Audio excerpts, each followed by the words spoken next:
lang naman ang unang minahal at pinakasalan niya. Buo na bang desisyon mo? Oo, attorney. Buong-buo na. Sisirain ko ang buhay niya, pati na ang asawa niya.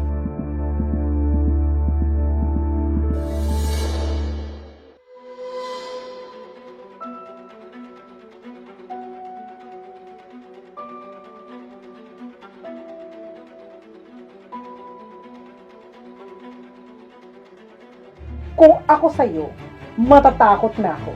Kasi kahit sumigaw ka pa dito, hindi mo maitatago na pangalawa ka lang. Kabit! Mistress! Number 2 ka lang! Hindi ka ganyan. Hindi mo kailangan maging masamang tao para lang gumante doon sa demonyong asawa mo. Hello, ate. Tama pa ba tong ginagawa ko? Joan, ano nangyari? Oh, Jo, ano nangyari? Ate, tama pa ba tong ginagawa ko?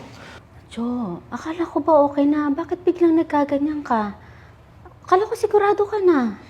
Kung ano ba, ate? Kaya nga kita tinawag, diba? Na-stress na ako. Hindi ko na alam kung anong gagawin ko. Gulong-gulo na yung utak ko. Ate. Kasi naman, Jo, okay ka naman na nung wala si Edward, ah. Oo, sige, sabihin natin nasaktan ka. Naging miserable and obviously nahirapan kasi mag-isa ka sa buhay.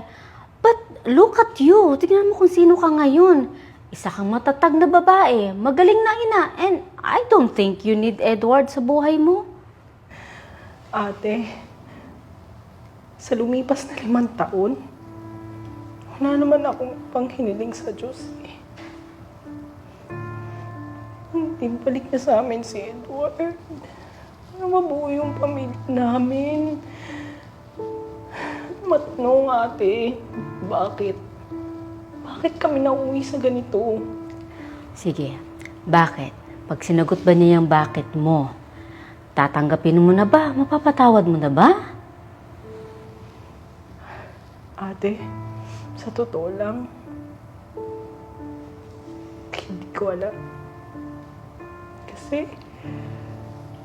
Kasi gusto ko lang yung simpleng sorry niya. Yung sorry na sana ngayon, kung bigay niya sa amin, okay na eh. Pero, hindi niya binigay yun. Pinagdamot niya sa amin yung dalawa. Kaya, yung puso ko ngayon, punong-puno ng galit. Masama ba yun, ate? Magalit at gumante sa taong sumuko sa aming mag-ina. Masama ba yun? Jo, kilala mo ako. Kung saan ang gera mo, kasama mo ako lagi. Bilin ng daddy yun sa akin na huwag kang pababayaan. Okay? Kung gusto mo ng laban, lalaban tayo. Kung gusto mong gumante, sige, gaganti tayo. Pero Jo, tama na. Tama na yung pagbitbit mo sa basurang nakaraan. Katulad na lang yan. Ang coffee cup na yan. Di ba favorite coffee cup ni Edward yan? Opo, ate. Jo, makinig ka sa akin. Makinig ka sa akin. Jo, may mga laban tayo na siguro hindi na tayo dapat ang nagtatapos nun. Let's move on. Ipagpasa Diyos lahat-lahat ng problema. Let's move on, Jo. Kaya mo to, okay? Kaya mo to.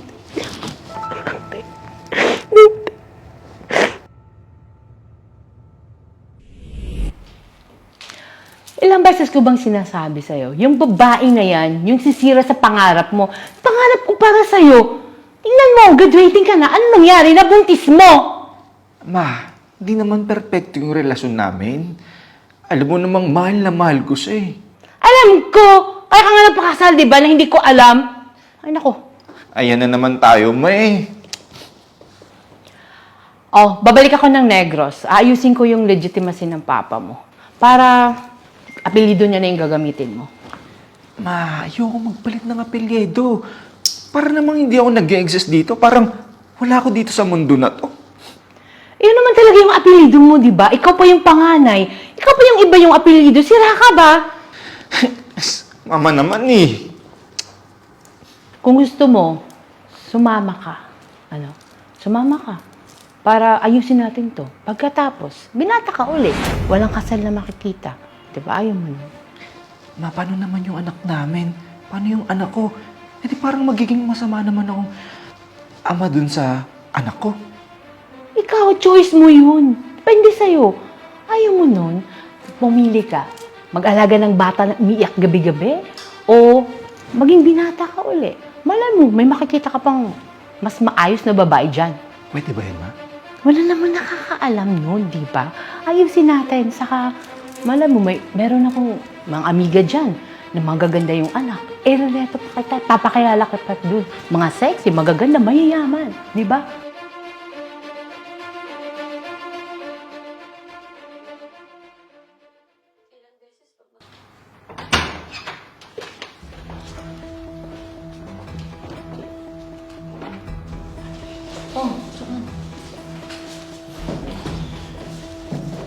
Joanne, ano naman to? Hindi ka pa talaga titigil, ha? Sinabi ko naman sa'yo, Edward, walang matinong gagawin yung babae na yan eh. Mawalang galang na ho, Lola. Hayaan na lang natin silang mag-usap. Mawalang galang na rin ho, ate, ha? Pero gusto kong sabihin sa'yo, Joanne, hindi na kita mahal. Sige anak, sabihin mo yung lahat ng gusto mong sabihin, nandito ako. Mawalang galang na ho, ah. Baka pwedeng wag na kayong magsalita dyan at hindi ko kayo marespeto dyan ng divorce. Kita mo yung babae, buti ang iniwan mo yan. Ma, tumigil ka muna, please. Bakit natatakot ka ba? Susungaling kong bungangan yan eh, sa harap mo gusto mo. Aba, Lola! Baka itong sungalngalin ko ang bibig niyan at namatigil ang ingay mo. Ma, please. Pwede po munang lumabas po muna kayong dalawa. Gusto ko lang kausapin si Joanne.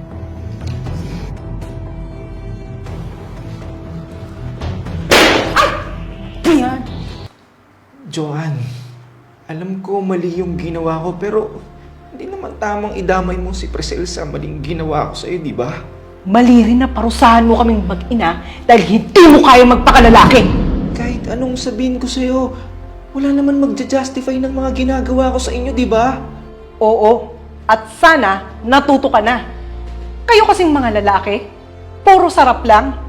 Pero pag nandyan ang hirap at responsibilidad, nawawala kayo parang bula. Pero alam mo, tama ka eh. Kasi dapat hindi ko dinadamay ang ibang tao dahil sa nakaraan natin. Punong-puno ng galit ang puso ko. Paano, Edward?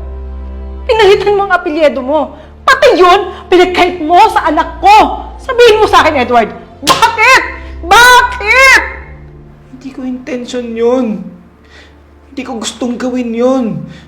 Nagpadala ako kay Mama. Sa tingin mo ba, gusto kong ginagawa yung mga bagay na yun? Alam ko mali ako, Joanne. Maling-mali. Edward, okay na ako. Masaya ako para sa'yo.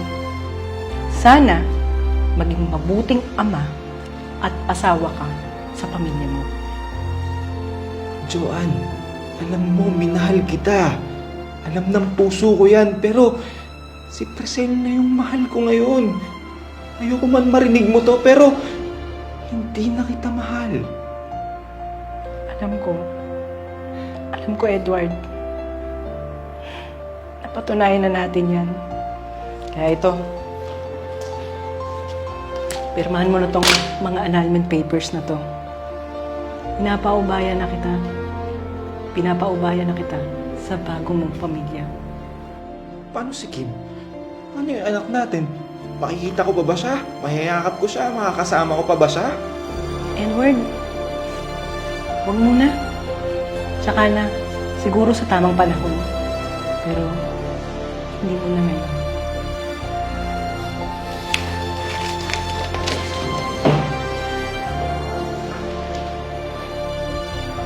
Han!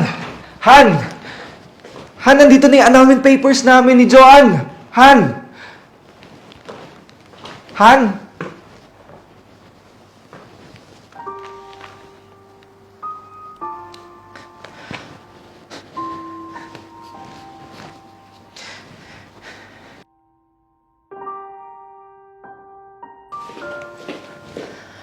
Nak, asan si Priscel? Iniwan niya na ako, Ma. Wala na rin si Priscel.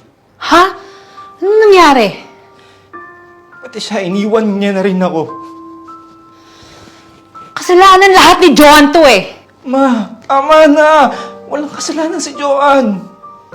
Hindi, sinira niya yung pamilya mo! Sa tingin mo ba, siya yung sumira ng pamilya ko? Ikaw yung sumira ng pamilya ko, Ma.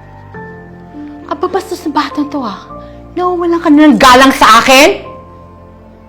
Hindi mo ginawa yung pagiging mabuting ina. Ginawa mong miserable yung buhay ko.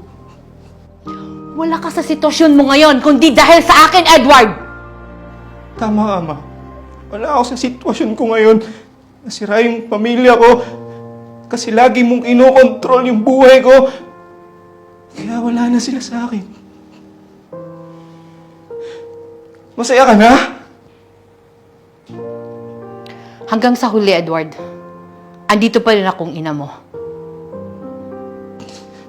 Ma, iwan mo muna ako. Gusto ko munang mapag-isa.